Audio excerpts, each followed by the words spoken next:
మరో breaking news చూస్తున్నాం. BJP రాష్ట్ర కార్యాలయంలో కేంద్ర మంత్రి బండి సంజయ్ చిట్ చాట్ నిర్వహించారు. సీఎం రేవంత్ రెడ్డి బీఆర్ఎస్ అధినేత కేసీఆర్లపై తీవ్ర విమర్శలు చేశారు.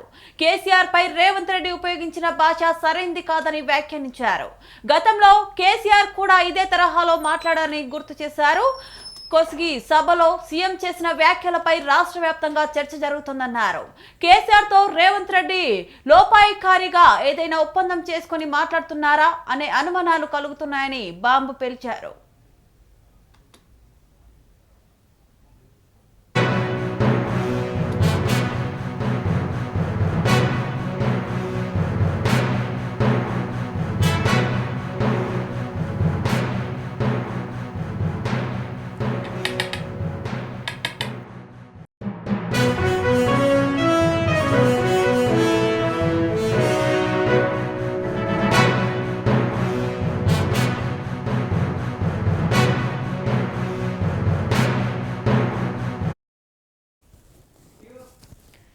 తెలంగాణ ప్రజలకు నీళ్ల విషయంలో జరిగిన అన్యాయానికి పూర్తిగా కేసీఆర్ బాధ్యుడని ఆరోపించారు.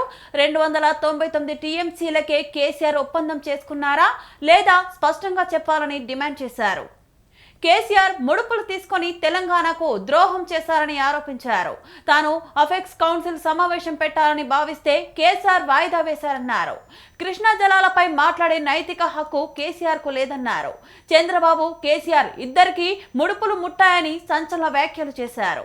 కేసీఆర్ కంటే తెలంగాణ ప్రజలకు పెద్ద శని ఎవరైనా ఉన్నారా అని ప్రశ్నించారు. బీఆర్ఎస్ కు ఒక్క ఎంపీ కూడా రాకపోగా బీజేపీ 8 ఎంపీ స్థానాలు గెలిచిందని గుర్తు చేశారు.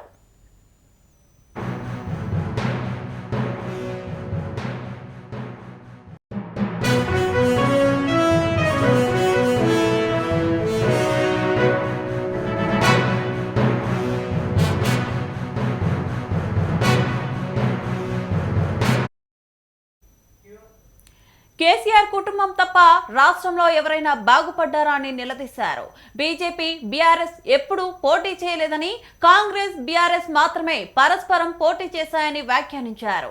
కాంగ్రెస్ పాలనపై వ్యతిరేకత ఉన్నందువల్లే ముందుగా పంచాయతీ ఎన్నికలు నిర్వహించారన్నారు. కేంద్ర నిధుల కోసమే ఈ ఎన్నికలు పెట్టారని ఆరోపించారు. 6 గ్యారంటీలు ఏమయ్యాయని ప్రశ్నించారు.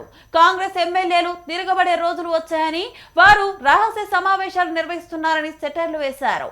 బహిరంగంగా తాను ఇంకా కాంగ్రెస్ లోనే ఉన్నానని ఒక ఎమ్మెల్యే చెబుతున్నా స్పీకర్ ఎందుకు చర్యలు తీసుకోవడం లేదని బండి సంజయ్ ప్రశ్నించారు. దోచుకునే కాంగ్రెస్ మంత్రులు ఎప్పటికైనా జైలుకు వెళ్లక తప్పదని హెచ్చరించారు. డ్రగ్స్ కేసులో సేకరించిన ఆధారాలు ఏవని ప్రశ్నించారు. దోచుకుంటున్న మంత్రులపై ఆధారాలను తాము సేకరిస్తున్నామని స్పష్టం చేశారు.